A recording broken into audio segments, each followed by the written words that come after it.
Hey cats, it's EDDBUD here, back with a long run shoe test for you today in the Adidas shoe that's the shorter distance cousin to the Adios Pro 2. I took out the Takumi Sen 8 today on the longer run. How did it hold up outside of its comfort zone? Let's find out.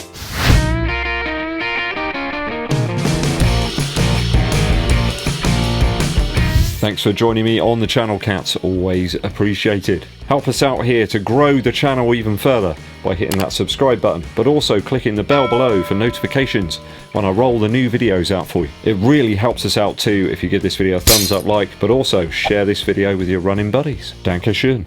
So 13.17 miles today, or 21.25 kilometers, just over that half marathon distance in the Sen 8 from Adidas. Very different route today to the normal. Decided to break up all the monotony of all that hardcore dance. Good to break up the route today a little bit and avoid some of the stronger gusts which were buffeting my shiny dome. Some 18-mile-an-hour winds out there today, which made progress a touch tougher at times, and it did facilitate the use of my Soar all-weather running jacket, which is probably one of my prized possessions right now. I've got a Soar running update for you very soon of some of their apparel they sent over. I really like it. That's been my staple over the winter and the start of spring. That jacket helped me to regulate the heat a little bit on some sections where I was running straight into the wind. It did look quite bright out there, but believe you me, it wasn't all that warm. I actually did take my phone and my Shox Open Run Pro headphones out today. I fancied having some music in my ears, so I knew I was going to be running a little further. I had some Aesop Rock and AC/DC accompaniment to the long run today, but a bit more on that later on. The viewers out there had requested that I take the Sen 8 on a longer run, perhaps as a bit of a test really to see if it could hold up over the half marathon distance, and that's exactly what I've done. As always with my reviews, we'll start with the upper first. Now I have to let you know that I have cleaned this shoe after the run. It was pretty horrific actually. It wasn't something I wanted to hold up in front of the camera. It was covered in muck and dirt and grime, lots of debris. It just goes to show how clean you can get a shoe with a little bit of elbow grease and some baby wipes. I coupled these with my Roque running socks today and it was a perfect combo. I had the lockdown there and comfort across the distance. Now this is still a shoe that you can feel a little bit in the arch when you first put your foot into it, but that's not really any fault of the upper at all. It's just a slightly more narrow shoe and that feeling drifts away once you get running. I always find that one a bit weird when somebody says, "The shoe feels really unstable when you're walking." You're not going to be walking in these shoes, are you? You can buy some other shoes to do that. This is why they call them running shoes. I've got to say, I'm still not a real fan of the laces. They just feel really cheap and nasty. A little bit flimsy and thin. But I think due to the very light nature of the upper materials used here, having anything a bit more macho just wouldn't be right. It'd just feel odd. A little bit out of place, I suppose, like a salad at McDonald's. I did wade through a few puddles and some standing water today. It was quite a lot of rain last night. Kept me up, in fact. I found with the meshy nature of the toe box there, it pretty much just allows the water straight in, but also straight out again. In fact, nowhere on the upper of the Takumi Sen 8 does it sort of hold on to any moisture. I think that's a bit of a boon, really, if you're looking for a race shoe for very inconsistent weather conditions across spring. Sometimes when you take a shoe past a certain distance, you can feel the uppers kind of working against you a little bit. Your foot will start to expand a little bit and swell up, but I didn't really feel that today in the Sen 8. It didn't feel too constrictive in the later miles, and at this point with the shoe, I think it's about 75 miles in, I can heartily recommend going true to size in this one. Some of the Adidas shoes over the last few years I've wanted to go up half a size, but with this one I just don't think it's needed. Midsole now. So midsole wise, I don't think there's any reason at all why you couldn't use these as a half marathon race shoe. I know that they were initially launched as sort of like a shorter distance shoe, but I think the half marathon is absolutely within the use case of the Takumi Sen 8. Do bear in mind I got about 75 miles into the shoe so far, but I have to say, as per the Adios Pro 2, the Light Strike Pro material here in the midsole just gets better and better the more you use it. Over time it's just sort of maturing, and I feel it's a little bit more flexible now and even more forgiving than it was out the box. I kept things to around about 8 minutes per mile pace today, but I did throw in a few half marathon target paced half mile efforts later to test the pace on those fatigued legs. I think the Sen 8 almost felt more beneficial later on in the run than it did at the start. The reason I say that is because when the legs get heavier, the very light nature of the shoe itself just seems to give you a little extra push. I found I had a little bit more juice and energy left towards the end of the run, which isn't always the case on a long run. I think that'll be a real boon to those who are looking for a half marathon race shoe.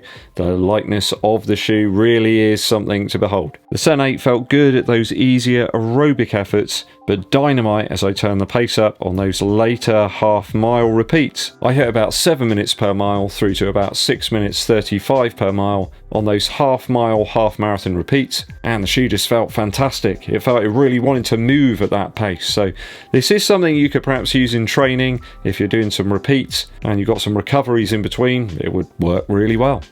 Main reason I threw those in today was just to vary up the long run, really, just so it wasn't the same old thing. I certainly switched up the route anyway. The drop's feeling less and less noticeable in the Sen 8 the more and more I use it. I think from my testing today, I found that it almost trains you to run at a slightly faster cadence perhaps than you would normally do, at least when I take into account some other shoes I've got for a similar use case within my arsenal. From this showing today on the long run, it's absolutely capable of being used as a half marathon race shoe, especially if runners out there are looking for a more stripped back model with less bells and whistles. Outsole Performance now. I'm certainly seeing a tiny bit of wear in the sort of midfoot section here. Everything else looks pretty good, but that's the only section where that sort of pattern that you've got on the smoother rubber really has kind of worn off a little bit. I'll try and capture it here, but I'm not entirely sure you'll be able to see it on the road and pavement of today's long run. The grip and traction was fantastic on the rubber here. I would suggest avoiding using this shoe in grassy or muddy conditions, especially due to the cutout that you've got here on the midsole.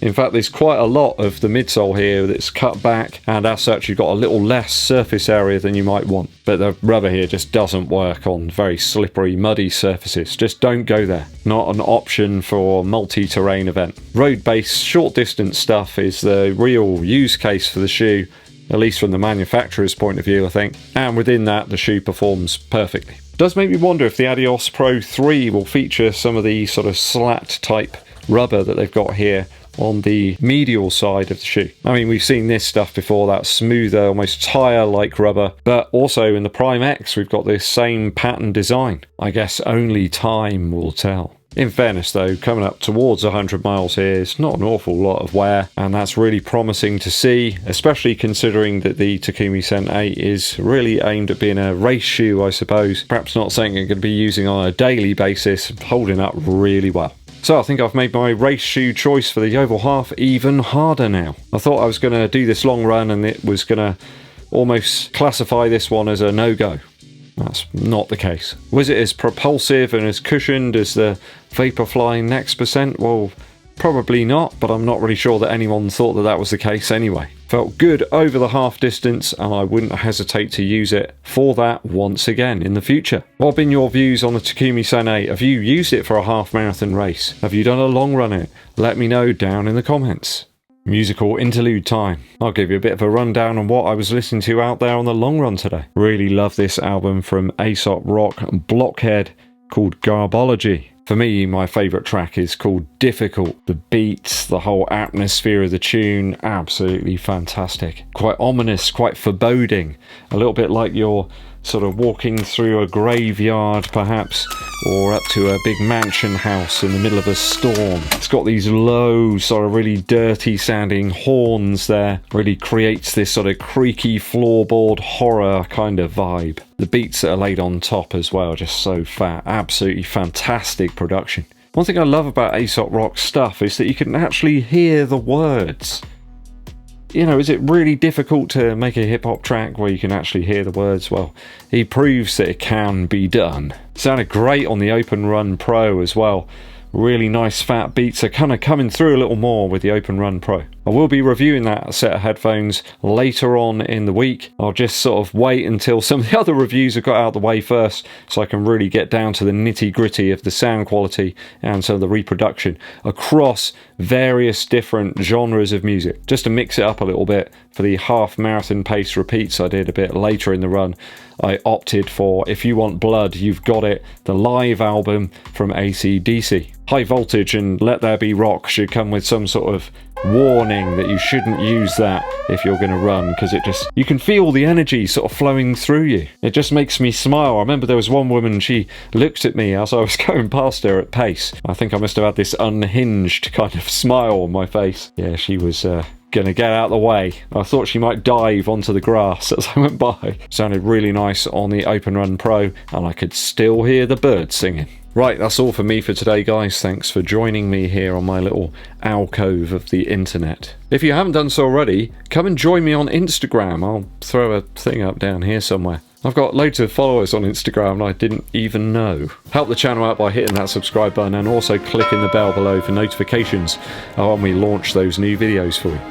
You don't want to miss out. You can also join the channel as a member. There's 3 different tiers with various different perks, so you can communicate more with me and the viewers. Hit that like button and share this video with your running buddies. My name's EDDBUD, and I'll be seeing you